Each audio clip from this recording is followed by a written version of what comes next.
دویم رکن خبره کوله. دویم رکن څه دی چې کوم ځای کې اعتکاف کېږي دا رکن دی، دا به لازم جوماتونه. اوس راځو بلې مسلې له. د دې جومات ضابط څه دی، یعنی دا به څنګه وي؟ نو بعضو خو خبره ډېره تنګه کړې ده، وایي صرف په یو جومات کې اعتکاف کېږي او هغه مسجد حرام دی. مکه کې مسجد حرام صرف په دې کې اعتکاف کېږي او دې نه علاوه اعتکاف نه کېږي.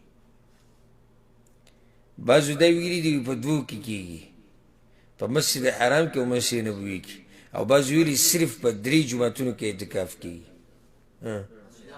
مسجد اقصی او حرمین، صرف په دې کې کېږي.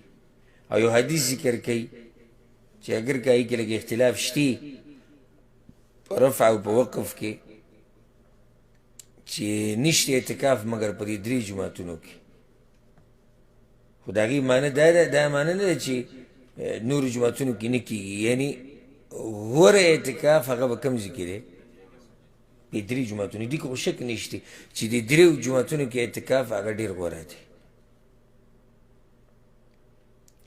راجح قول دا دی والعلم عند الله، چې په هر هغه ځای کې اعتکاف کېږي چې هغې ته جومات ویلی کېږي، ځکه چې قرآن کې الله خبره کړې ده وانتم عاکفون فی المساجد، جوماتونه یې ذکر کړي دي. خو صرف دا شرط ورسره ولګه هغه جومات چې جمع پکې کېږي. ولې؟ بار بار چې وځي ته نو څنګه اعتکاف شو ستا؟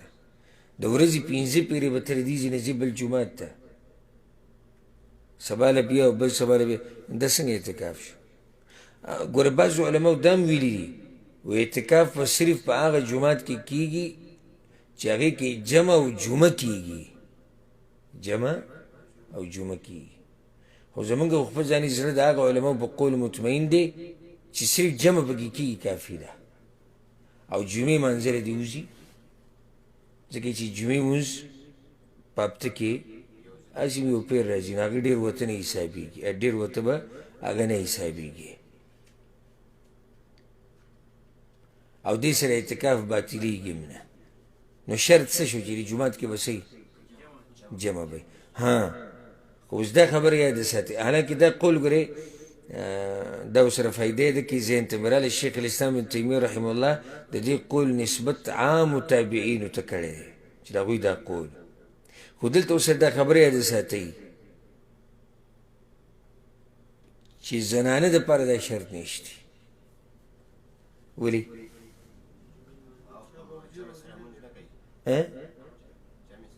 جمع سره زنانه باندې جمع سره مونځ واجب خو نه دی.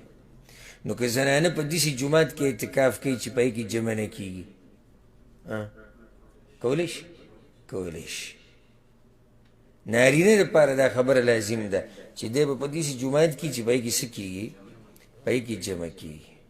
او همدا فتوا د سعودي عرب د اللجنة الدائمه د افتا چې کومه کمیټې ده هغوی هم دغه فتوا ده، او دا قول د شیخ ابن باز او د شیخ ابن عثیمین رحمهم الله، دا هغوی هم دا قولو.